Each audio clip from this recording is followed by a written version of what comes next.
Hey there, Heather Boyd Wire here. Today we're making modified chainmail Christmas tree pendants inspired by the tutorial for the modified chainmail angel pendant.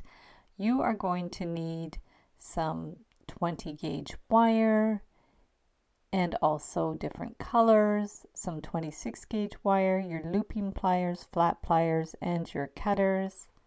We are going to start with some 20 gauge green artistic wire. And using the looping pliers, we are going to make 6 jump rings. Now you can use pre-made jump rings if you like, but I wanted them to be green, so we're just going to make a bunch of little coils and then cut them with our flush cutters. So these are the Xuron flush cutters. Use the flush side to cut them so they'll have a nice smooth connection. Some people like to make jump rings with a jeweler's saw. This is just a simple way to make the jump rings. So we're going to clip them all apart into equal sized jump rings, and we're going to need 6 of them. You can make a bigger pendant and do more layers, but for a small one we're making 3 rows. So we're going to finish up our jump rings. And now I'm going to make some smaller jump rings to connect the larger ones together within the Christmas tree. And if you do these in multicolors, it's multifunction because they become like little tree ornaments within the tree.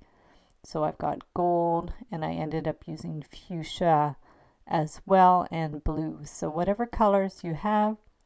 Artistic wire makes some beautiful colors. I will link up all my materials in the description of the video. So we're going to go through and clip our little mini jump rings. So now we're going to do a frame outside the tree. This is why I call it modified chainmail, because you need a frame to make it more stable rather than doing layers and layers of jump rings. We're just doing 1 layer of jump rings and a frame to make it stable. And we are attaching the jump rings with some 26 gauge wire. This is a nice flexible wire. I wouldn't go any thicker than this. You can use 26 or 28 gauge wire to literally sew the jump rings onto the frame. So we're going to go through each jump ring 2 or 3 times to attach it, and then wind it around the frame and put on another jump ring. Hold it with your thumb and your finger and just stitch it right onto that frame. Clip one end of the wire, and we are going to get another wire for the other side, using the 26 gauge wire to attach the rings to the frame. Use your tweezer nose pliers to pull at the wire if it's hard to access with your fingers. And winding it around the frame, we're going to go down the other side of the tree. Keep adding your jump rings. So now you can see we have 3 on either side. We're going to clip the ends that are at the top, make sure they're even. And now I'm getting my tiny little jump rings, and we're going to attach the green jump rings together with these little colorful jump rings. I will put a template in the description below the video so you could see a closer look at the configuration of the jump rings. So we're attaching the green jump rings with the colorful jump rings, just making sure they're connected in all the little different places. Looks like chainmail, but it's a little simpler to do.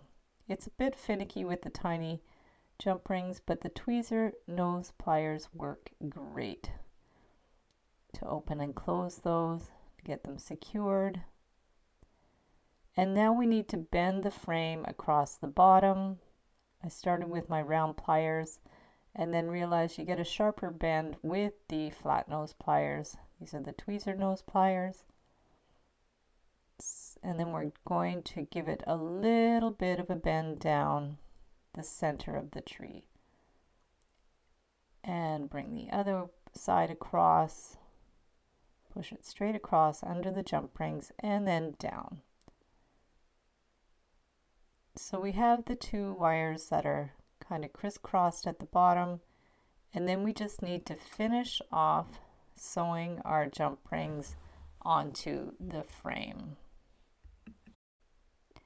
Once you've secured all those jump rings, clip the ends of the 26 gauge wire. So just clip it flush at the bottom, and then we're going to twist the bottom wires to form the stem of the tree. There's different ways you can finish this off. I tried a couple of different ways where I twisted the wires, clipped the ends, and then just made some little loops with my round nose pliers. These are my very fine stainless steel round nose pliers. So I had a look and see what it looked like that, and it looks cool. It's kind of Celtic. And then I decided to change it up a little bit and pulled it back and just made a coiled bottom for the trunk. So whatever way you want to finish off the bottom of the tree is fine. I just wanted to try something different, so I just coiled it at the bottom and then clipped the end flush, pinched in the little pokey end, and that's a simpler way to finish off the tree. To make the star, we're using 20 gauge gold artistic copper wire, and we're twisting it around the looping pliers, and we're going to clip the end flush with our Xeron flush cutters. We're just going to split the rings open a little bit with our round nose pliers. We just want to spread them around so it forms a kind of a star formation. We want them equally spaced, and there's going to be 6 loops. We're going to clip the other end flush. We're just going to twist them around so they make a nice equal star shape, just using our flat pliers to adjust the spacing. And then we're going to open up that one end and hook it on to the tree and close it up. And there we have our beautiful chainmail tree with the star on top. And you can make this with any colors that you like. You can find templates for these designs and many more in my Etsy DIY shop. Use the coupon code SAVE25 to save 25% when you purchase 5 or more templates in my shop. So thanks so much for watching the video. Give it a big thumbs up if you liked it. Be sure to subscribe to my channel for lots more wire art and jewelry making videos. And if you'd like to share photos of your wire art and jewelry, be sure to join the Wire Makers Club on Facebook.